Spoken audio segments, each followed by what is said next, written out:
Sa mga gustong makaalam ng mga pagbabago, tungkol sa big trade magaganap ngayong next season, hito na dahil di nga nakaabot ng maski semifinal sa All-Filipino Cup ang koponan ng Magnolia Hotshots, meron nga silang gagawin na mas malaki ang chance na makabalik sila sa finals muli.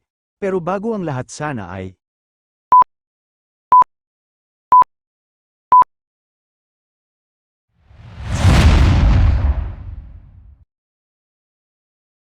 confirm na nga ito, ready ng pakakawalan sina Paul Lee at Mark Barroca sa koponan ng Magnolia.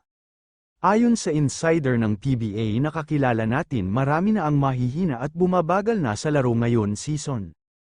Ang hinahanapan na ng ka-trade direktang ang maapektuhan dito si Paul Lee.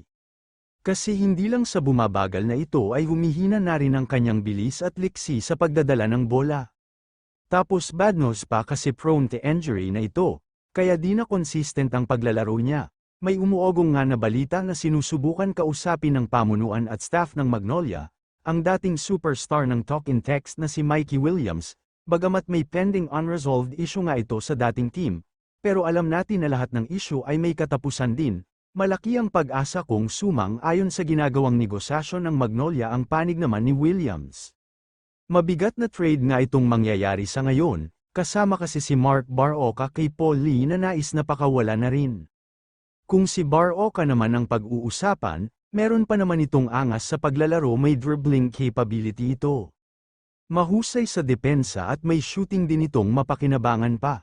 Pero ang problema nga dito ang pagtanda, kasi maapektuhan nga din ang lakas at bilis sa paglalaro kaya nga habang mapakinabangan pa ikasali siya sa trade offer nga.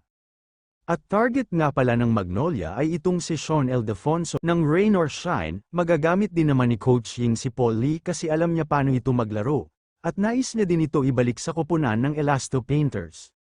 At sa simula din pala ang gusto na team na mapasukan ni Sean ay ang team ng Magnolia kasi marami siyang mga iniidolo na kasalukuyang naglalaro nga sa team ngayon. Ito pa si James Lapot balak din i-trade kapalit ni Justin Arana ng Converge Fiber. Kasama ang isang player na di pa muna pinapangalanan nila. Alam naman natin nung elimination rounds kung gaano dumipinsa sa loob. At pinapahirapan nga ang mga season bigman ng mga ibang malalakas na team, nitong si Justin Arana may offensive at defensive capability nga ito. Di rin naman dihado ang kapalit nitong si Laput mahusay din itong player ay may kamada din sa loob at labas. Kasama pa nito ang isang di-kalibreng player na handang iaalay ng Magnolia. Kapag tumugon na sa offer ang Converge Fibers, at yun nga mga perkoy hanggang dito na lang muna tayo sa ating update, salamat sa panunood sana ay nai-subscribe niyo po ako.